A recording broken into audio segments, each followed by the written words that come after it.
Hujambo na karibu tena mtazamaji wa The World News katika kipindi hiki cha ulimwengu wa siasa. Mimi ni Adam Hussein. Ujasusi wa Israel umetambua kwamba kufika mwaka 2028 Iran itakuwa na makombora hatari yanayofikia 2500. Ujasusi huo wa IDF umekadiria kuwa Iran ingekuwa na makombora hatari na mazito zaidi ambayo yatakuwa na uwezo wa hali ya juu, na inakadiriwa kuwa ingeruka hadi makombora 6000 kufikia Agosti mwaka 2027 hadi makombora 8800, na kufuatia kiwango hicho ingeweza kuwa imefikia zaidi ya makombora 10000 wakati fulani mnamo mwaka 2028. Na makombora haya ambayo yanatazamiwa kutengenezwa inadaiwa kwamba ni makombora hatari sana kwa ajili ya usalama wa Israel. Na ndio maana Waziri Mkuu Benjamin Netanyahu, moja kati ya mipango yake ilikuwa ni kuhakikisha wanashambulia maeneo yaliyofichwa makombora ya Iran. Jeshi la IDF kupitia ujasusi wake limegundua kuwa Iran ina mpango wa hali ya juu wa kutengeneza makombora mazito ambayo yangeleta uharibifu mkubwa ndani ya taifa hilo la Kiyahudi. IDF kupitia ujasusi wake imedai kwamba uhatari wa makombora hayo ni kwamba ni makombora hatari yanayoruka kwa umbali mrefu, lakini akisema kwamba makombora haya si hatari tu kwa Iran lakini kwa ulimwengu mzima. Ingawa swali muhimu zaidi kufuatia vita vya Israel na Iran ni hali ya mpango wa nyuklia wa Iran, karibu nyuma ni kiasi gani IDF na Mossad wameondoa mpango wa makombora ya balistiki ya Tehran.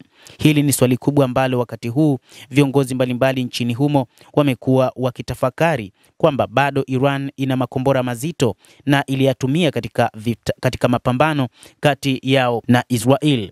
Kulingana na vyanzo vya juu vya IDF, wakati IDF ilipofanya shambulizi mnamo Juni 13, Jamhuri hiyo ya Kiislamu ya Iran haikuwa na makombora tu, lakini makombora 2500 ya ballistic, zaidi ya idadi ya makombora 2000 inayoripotiwa mara kwa mara, na haikuwa tu katika njia ya kujenga kituo kipi cha kutengeneza makombora makubwa ya ballistic, lakini kituo hicho kilikuwa mbali sana kwamba IDF ni makombora 2002 ndio ambayo wakati huo yalitambuliwa, lakini yalikuwa ni zaidi ya hayo kama IDF ambavyo inaeleza.